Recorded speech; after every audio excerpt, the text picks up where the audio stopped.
Bienvenue sur Africa 24 dans cette nouvelle édition du QG News. Voici les titres de l'actualité.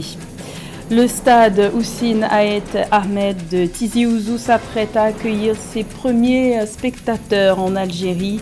L'inauguration, tant attendue, a été faite ce 10 juillet par le président Abdelmajid Tebboune. Cette infrastructure moderne ouvre à l'Algérie de nouvelles perspectives sportives.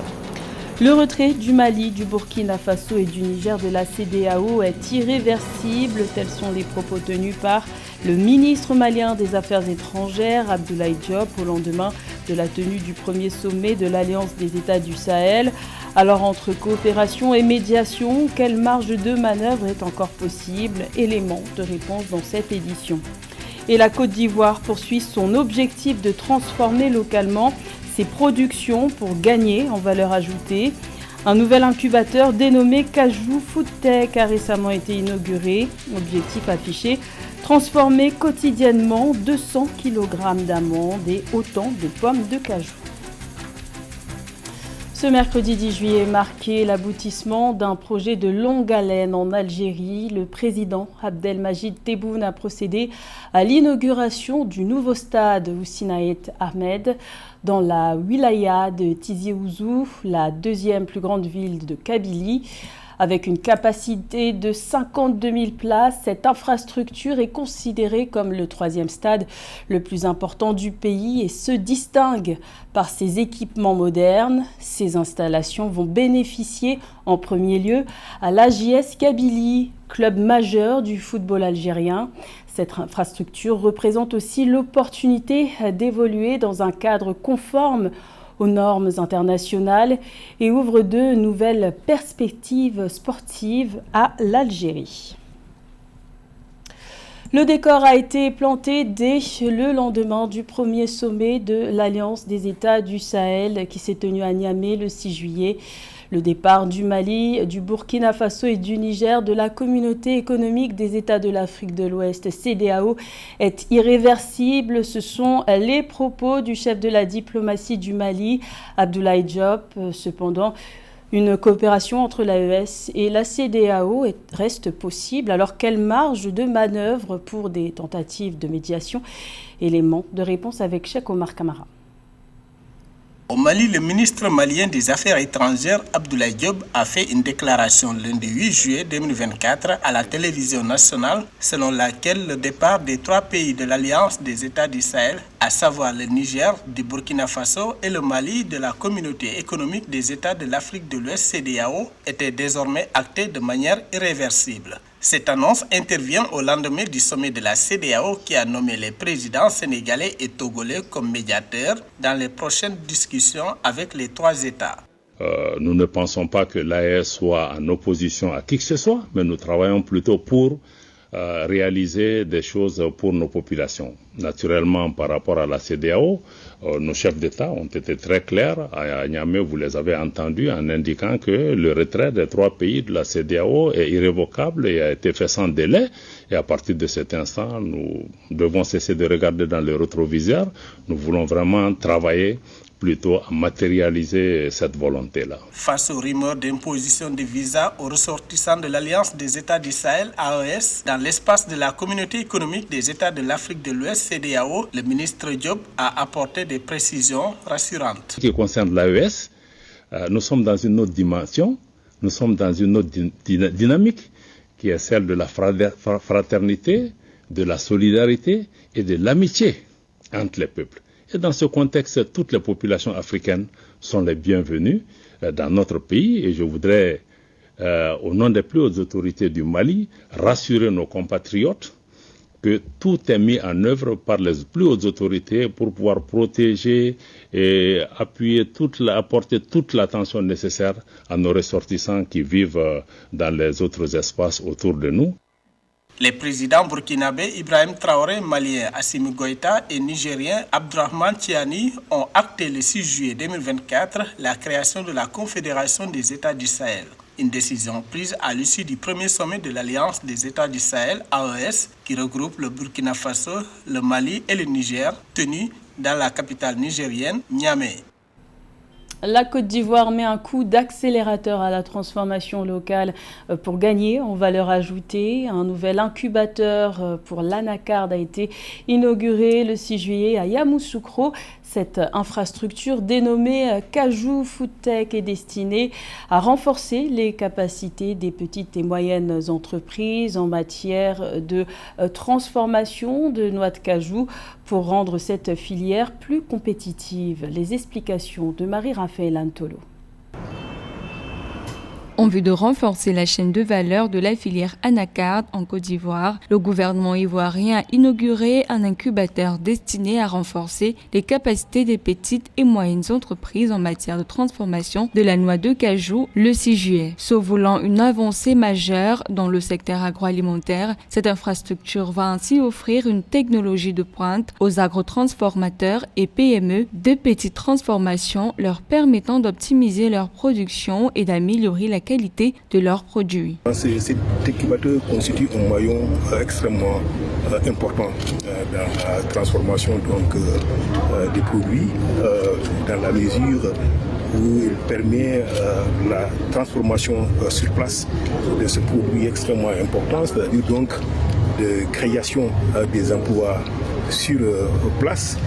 Et en même temps, à travers ces produits dérivés qui sont impressionnants par leur diversité, la Côte d'Ivoire va pouvoir, n'est-ce pas, substituer ces productions locales par des produits qui sont souvent importés. Dénommé Kajou Food Tech, le projet est soutenu par la Banque mondiale dans le cadre du projet de promotion de la compétitivité de la chaîne de valeur de l'anacarde. Il consiste en une unité de production de 400 mètres carrés capable de traiter quotidiennement 200 kg d'amandes et autant de pommes de cajou. Il propose des services adaptés aux besoins des PME, notamment la formation des porteurs de projets, l'assistance technique pour le développement de nouveaux produits et l'utilisation de son plateau technique pour accroître la production. L'émulation à travers des prix relativement abordables qui va être constatée sur place permettra une multiplication des micro, petites et moyennes entreprises dans ces secteurs, donc et créer des emplois surtout pour les jeunes et pour les femmes. Ceci est extrêmement important pour le développement du pays et en même temps pour que la Côte d'Ivoire continue de rayonner sur le plan sous-régional et je dirais même sur le plan régional et sur le plan international en tant qu'économie qui produit une croissance forte, inclusive et surtout créatrice. Soulignons que la Côte d'Ivoire est le premier exportateur mondial de noix de cajou, mais n'en est que le 3e transformateur derrière le Vietnam et l'Inde. Outre la mise en service de Kajou Food Tech, le pays avait inauguré en juin 2024 sa 36e usine de transformation d'anacarde à Odiéné, toujours dans l'optique de renforcer la chaîne de valeur locale dans le secteur agroalimentaire.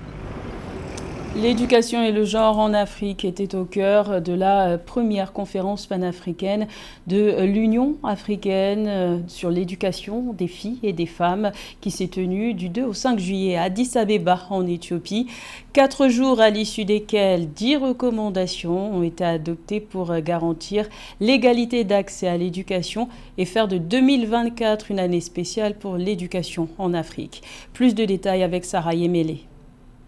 La première conférence panafricaine de l'Union africaine sur l'éducation des filles et des femmes s'est achevée à Addis Abeba en Éthiopie le 5 juillet 2024. À l'issue de la conférence, la Commission de l'Union africaine a adopté 10 recommandations appelant les acteurs de l'éducation et les bailleurs de fonds à s'engager davantage pour améliorer le financement et l'accès à l'éducation des filles et des femmes. Toutefois, ces déclarations ont également pris en compte l'éducation des garçons et des hommes afin de réduire les disparités entre les sexes dans le domaine de l'éducation. AUCFA has convened virtually all key stakeholders working at the intersections of L'UA-CFA a réuni à cette conférence pratiquement toutes les parties prenantes clés travaillant aux intersections de l'égalité des sexes, de l'éducation et de la protection sociale. Ce fut l'occasion de rassembler des voix et des compétences diverses pour réfléchir aux moyens de saisir les opportunités et de relever les défis urgents dans ce domaine essentiel.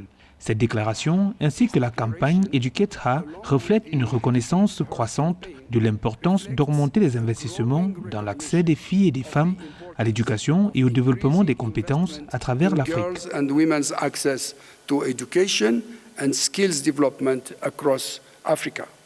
Les dirigeants africains, les organisations des Nations Unies, les organisations non gouvernementales et les parties prenantes de l'éducation des filles et des femmes ont exprimé leur ferme volonté de garantir une éducation de qualité et équitable aux filles, aux femmes, aux garçons et aux hommes sur l'ensemble du continent africain. As a member state, we need to strengthen our efforts in supporting girls' education. En tant qu'État membre, nous devons redoubler d'efforts pour soutenir l'éducation des filles en agissant sur les connaissances et les compétences, soutenant l'éducation des filles au niveau primaire, secondaire et même tertiaire, afin que nos filles terminent leurs études avec succès et deviennent des citoyennes très responsables, capables de prendre des décisions très judicieuses. Able to make very sound decisions. Dans le cadre de l'année de l'éducation 2024 de l'Union africaine, le commissaire de l'Union africaine pour l'éducation, la science, la technologie et l'innovation, Mohamed Belhossein, a exhorté tous les acteurs de l'éducation, les institutions et les sociétés civiles concernées à adopter les stratégies et les politiques de l'Union africaine pour améliorer l'éducation sur le continent afin de réaliser le développement inclusif, infrastructurel, économique et social de l'Afrique. C'est une émission de stand-up pour valoriser les jeunes talents. Le Canal Comedy Club a posé ses valises à Kinshasa, en République démocratique du Congo, le 9 juillet. Pendant toute une soirée, des jeunes artistes ont pu exprimer leur créativité devant un public avec un encadrement bienveillant, puisque la soirée a été chaperonnée par l'humoriste Herman Amissi, l'auteur de tout un scénario autour de la surveillance du fleuve Congo qui a rythmé la dernière CAN de football. Reportage de notre envoyé spécial à Kinshasa, Deva Panzou.